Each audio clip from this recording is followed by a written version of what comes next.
ریوبریا براوانیا باجر الدهوکه آمار ریدانان بو سال 2019 آشکارا کرن.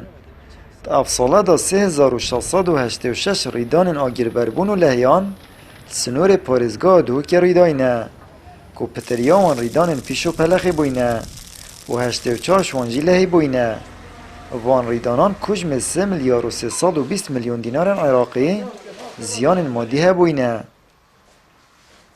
ریدان پیشو پلخی و سوتن و لافاو 3686 ریدان هاتینه تومار کرن.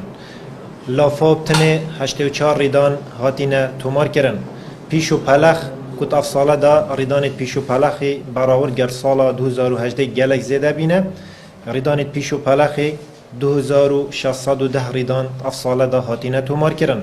کجم پاره افساله دا زار و زیان مادی افریدان سلطان دیفخو هلایه 3 میلیارد و 320 میلیون دینار عراقی ضرر و زیان مادی دیفخو هلایه.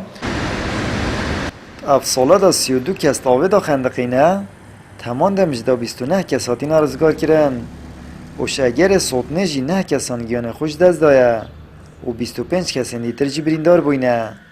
دیسان تیمن براوانیا باجری 61 کس نافترومبیل و آواهیان دا قرطال کرینه و 7 پولیسن و ریوبریه جیت نافریدانان دا بریندار بوینه. خندقین ناف آو و ریبار و بنداوان دا 32 حوالاتی هاتین خندقین لشه هندکاش لای تیمت نقموان بسر ریوبریا براوانیا باجری دوه که هاتیا داری خستن هندیجی حوالاتی ها بخو لشهوان داری خستیه و روانه پزیشکی داد کریه. قرطال کرند ناف آوه دا 29 حوالاتی هاتین قرطال کرند افساله دا 9 حوالاتی گیان خوش دست ده بسوطنه بریندار بسوطنه 25 حوالاتی بریندار بینه بسوطنه.